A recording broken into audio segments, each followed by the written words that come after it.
Europe 1. Le grand direct des médias, Jean-Marc Morandini. Et le fait média du jour, c'est cette information plutôt surprenante. Le magazine Closer a donc décidé d'assigner Valérie Trierweiler en justice. C'est un peu le monde à l'envers, puisque d'habitude, ce sont les personnalités qui assignent le magazine. Là, on est dans le sens inverse. Jérôme Ivanichenko, bonjour. Bonjour Jean-Marc. Alors, c'est vrai qu'on est surpris quand on a cette information. Oui, c'est un fait inédit. Un magazine People qui assigne en justice une des personnalités dont elle parle dans ses pages, c'est peu courant. C'est même une première dans l'histoire de la presse People. Closer va signifier ce matin à 10h auprès du tribunal de grande instance de Paris une assignation à l'encontre de Valérie Trierweiler. Le magazine estime qu'il a été condamné abusivement à 2 reprises pour des faits qui se sont révélés vrais par la suite ou qui en tout cas ont été confirmés par la plaignante, par Valérie Trierweiler, dans son propre livre « Merci pour ce moment ». C'est un étonnant retour de flamme pour l'ex-première dame, carrément inattendu même, avouons-le. Dans son assignation, Closer réclame une réévaluation des sommes qu'il a été condamné à verser à Valérie Trierweiler à 2 reprises cette année.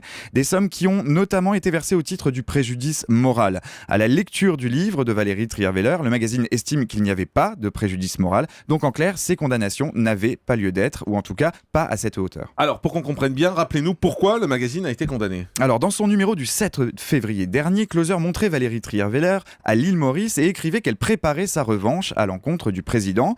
Pour cette publication, le magazine avait été condamné en mars à verser 14 000 € à Valérie Trierweiler. Le juge avait estimé que Closer prêtait à Valérie Trierweiler des intentions qu'elle n'avait pas. Deuxième publication, c'était le 11 avril dernier. Closer racontait que François Hollande avait invité Valérie Trierweiler à dîner. Là encore, l'ex-première dame avait attaqué et elle avait obtenu 9 000 € de réparation au nom toujours du préjudice moral.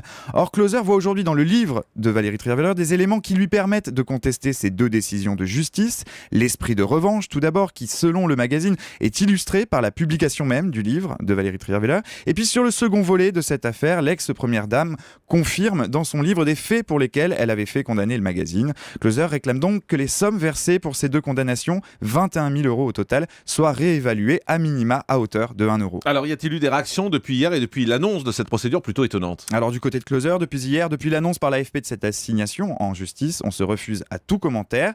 Dans le camp d'en face, on n'est guère plus loquace. Contactée hier par l'AFP, Valérie Trierweiler a indiqué ne pas être au courant. Son avocat, maître Georges Kiechman, s'est lui contenté de qualifier la décision de Closer de faribole. Une expression qui ne manque pas de sel si l'on se souvient que d'après le livre de Valérie Trierweiler, le mot faribole était celui utilisé par François Hollande pour balayer d'un revers de main la rumeur Jules Gaillet. Merci beaucoup, Jérôme Ivanichenko.